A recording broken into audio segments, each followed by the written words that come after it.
afternoon, students. In this important session,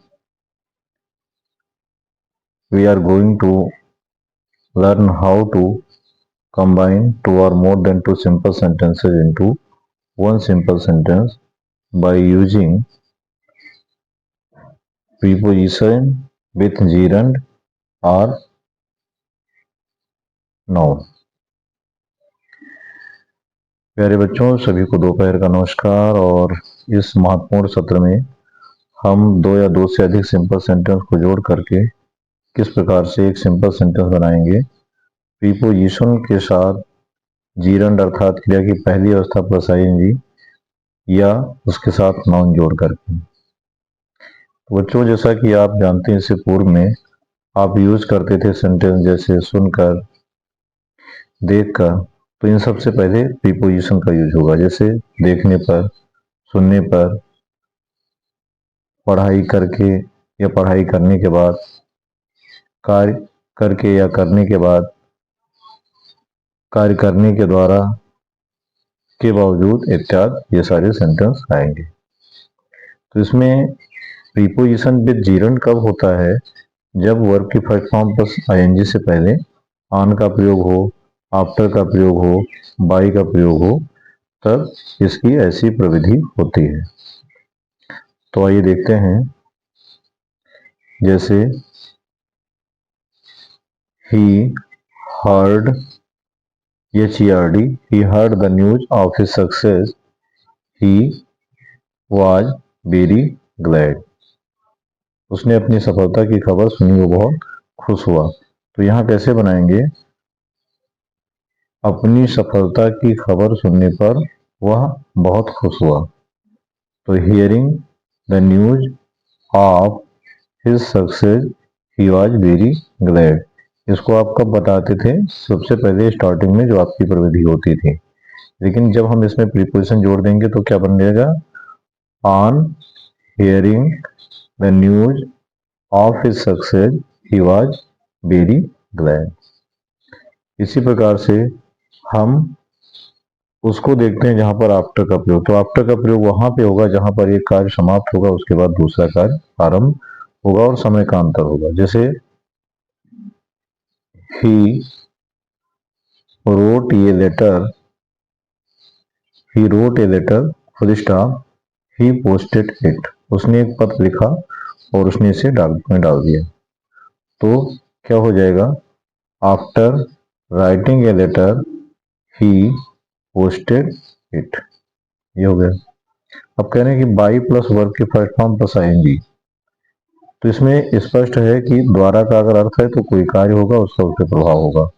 तो जैसे देखते हैं, he earned 500 rupees, he earned 500 rupees, उसने 500 रुपये कमाए, full stop. he sold mangoes, उसने आम बेचे। तो अब उसने 500 रुपये कैसे कमाए? आम बेचने के द्वारा। तो he earned 500 rupees by selling mangoes. ये आपका कंप्लीट हो गया। आप कहते हैं कि नाउन भी हमें यूज करना है। तो जैसे सेंटेंस आपका क्या है? He gave up his study, उसने अपनी पढ़ाई छोड़ दी।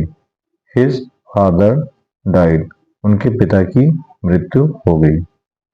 तो he gave up his study after his father's death, he gave up his study after his father's death।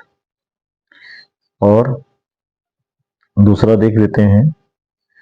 The sun set, the sun set, their journey was not ended, सूर्यास्त हो गया, उनकी यात्रा समाप्त नहीं हुई। तो their journey was not ended by the sunset, their journey was not ended by the sunset, ये हो गया। अब कुछ और चीजें आते हैं जिसमें हम यूज करते हैं इन स्पाइट ऑफ। देखिए, जहां पर कोई भी विरोधाभास होगा या विपरीत भाव होगा तो ऐसी स्थिति में हम क्या करेंगे, इन स्पाइट ऑफ का प्रयोग करेंगे। इन स्पाइट ऑफ का मतलब होता है के बावजूद।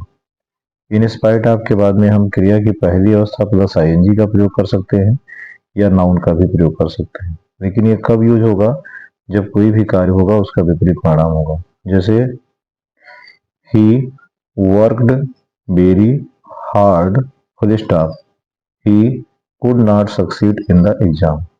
उसने कठिन परिश्रम किया, वह परीक्षा में सफल नहीं हुआ। तो कैसे बनेगा, in spite of working hard he could not succeed in the exam. या इसको ऐसे भी कर सकते हैं, in spite of hard work he could not succeed in the exam. इसके बाद इन स्पाइट ऑफ के बाद आता है बिसाइड्स। बिसाइड्स का मतलब होता है के अतिरिक्त। तो बिसाइड्स के बाद में प्लस हम नाउन का प्रयोग कर सकते हैं या वर्ब के फॉर्म प्लस आईएनजी का प्रयोग करते हैं। इसका प्रयोग हम कब करते हैं, जब कहीं पे किसी भी चीज का दोहरा लाभ या दोहरा अतिरिक्त का भाव होता है। जैसे my father gave me a gift, he gave me 100 रुपी। मेरे पिता ने मुझे एक उपहार दिया, उन्होंने 100 रुपये दिए। तो my father gave me a gift besides 100 rupees. My father gave me a gift besides 100 rupees. इस प्रकार से होगा। या आप ऐसे भी कर सकते हैं, my father gave me 100 rupees besides a gift. तो ये तो हो गया बिसाइड्स का प्रयोग। इसके बाद आता है इंस्टीड ऑफ। इंस्टीड ऑफ का मतलब होता है के स्थान पर या के बजाय। तो जैसे I wanted two by a book, मैं किताब खरीदना चाहता था। I did not by it, मैंने इसे नहीं खरीदा। आई बॉट ए पेन, मैंने एक कलम खरीदी। तो मैं किताब खरीदना चाहता था, मैंने इसे नहीं खरीदा, मैंने एक कलम खरीद ली। तो मैंने क्या खरीद ली, कलम। तो यानी मैंने किताब के स्थान पर कलम खरीद ली। तो I bought a pen instead of a book. I bought a pen instead of a book. तो ये इस प्रकार से हो गया। अब देखिए कुछ वर्ड आते हैं, जैसे because of, on account of, owing to, due to. इन सब का अर्थ जो है के कारण होता है। बिकॉज ऑफ माने के कारण होता है, ऑन अकाउंट ऑफ माने के कारण होता है, ओविंग टू का मतलब के कारण होता है, और ड्यू टू का मतलब के कारण होता है। इसके बाद हम प्रायः नाउन का ही प्रयोग करते हैं। जैसे he did not go to school, he was ill. वह स्कूल नहीं गया, वो बीमार था। तो यहाँ पे हम क्या यूज करेंगे, he did not go to school because of illness, या due to illness, owing to illness, या on account of illness. He did not go to school because of, ill का क्या कर देंगे, नाउन बना देंगे, इलनेस हो जाएगा। तो इस प्रकार से सेंटेंसेस प्रीपोजिशन विद जीरन में बनते हैं। आइए और देख लेते हैं। जैसे आई bought a book full stop, it was for 100 rupees. मैंने ये किताब खरीदी, ये 100 रुपये में थी। तो I bought a book for 100 rupees. तो इस प्रकार से हम preposition with Jiran oblique noun का प्रयोग कर सकते हैं। इसके बाद की जो एक प्रविधि है जिसमें हम प्रायः यूज करते हैं एडजेक्टिव फ्रेज, एडवर्बियल फ्रेज का प्रयोग करके दो या दो से अधिक सिंपल सेंटेंस को जोड़ते हैं। जिसमें हम क्या करते हैं कि अगर सर्टेन लिखा हुआ है तो उसमें एलवाई जोड़ करके सर्टेन भी बना देंगे।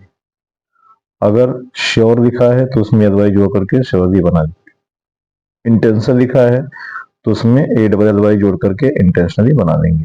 ठीक है, और उसका जो है प्रभाव वाक्य पर दिखेगा। तो आइए देखते हैं।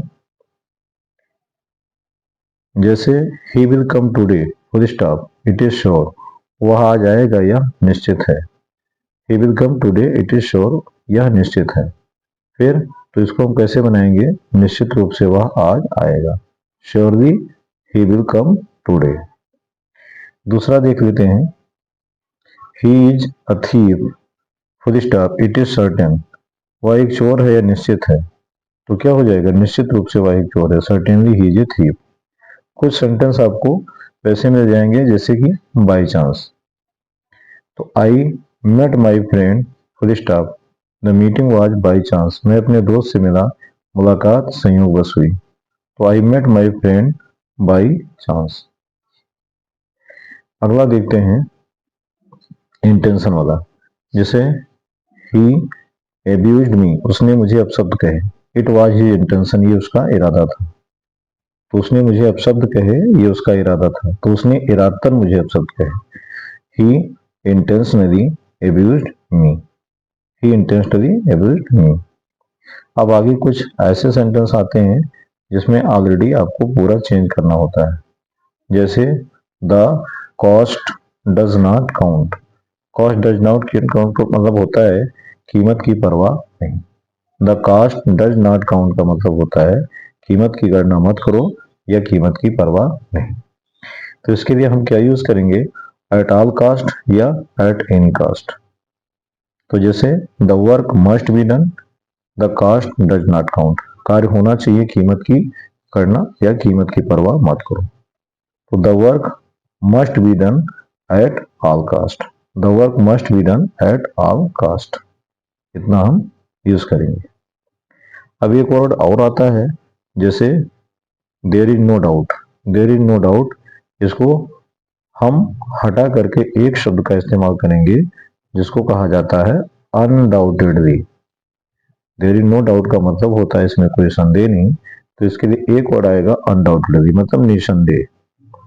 तो जैसे he will succeed in the exam, he will succeed in the exam, there is no doubt in it. वह परीक्षा में सफल हो जाएगा, इसमें कोई संदेह नहीं है। तो undoubtedly he will succeed in the exam, undoubtedly he will succeed in the exam, ये इसके स्थान पर हो गया। आइए एक सेंटेंस और देखते हैं, the man was injured, the man was injured full stop he was, it was unfortunate. वो आदमी चोटिल हुआ, ये दुर्भाग्यवश हुआ। तो द मैन वाउंडेड अनफॉर्चुनेटली या unfortunately the man was bounded. आगे देखते हैं एडजेक्टिव फ्रेज को कैसे, आई saw a man full stop he was in the corner. मैंने एक आदमी को देखा, वो कोने में था। तो I saw a man in the corner. फिर अगला देखते हैं, I bought a pen full stop it was red in colour. मैंने एक कलम खरीदी, ये लाल रंग में थी। तो I bought a pen comma red in colour. तो इस प्रकार से जो सेंटेंस हैं वो आपको बनाने होते हैं। और देखते हैं,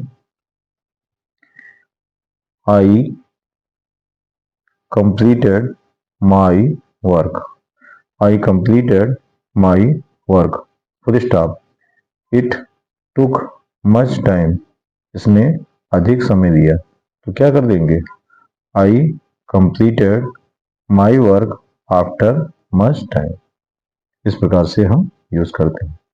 दूसरा, ही सा मी, ही सा मी, उसने मुझे देखा full stop it was yesterday night, उसने मुझे देखा, यह कल रात का समय था। तो यस्टरडे एडवर्ब हो गया, नाइट इसमें ऐड हो गया, तो जुड़ करके एक शब्द समूह बना लेते हैं। तो ही सा मी यस्टरडे नाइट। तो इस प्रकार से आपने देखा कि हमने इस प्रविधि में preposition with gerund oblique noun को पढ़ा और उसके बाद में एडजेक्टिव ऑब्लिक एडवर्बियल फ्रेज को पढ़ा। अब आप इस पर जो भी एक्सरसाइज है उसको करिएगा, उसके बाद कहीं कोई दिक्कत आती है तो आप उस पर जरूर पूछिएगा, आपकी समस्याओं का निराकरण किया जाएगा। और जो नए व्यूअर्स इसको देख रहे हैं वो कृपया चैनल को सब्सक्राइब और शेयर करेंगे, कमेंट करेंगे ताकि आप तक वीडियो और पहुंच सके।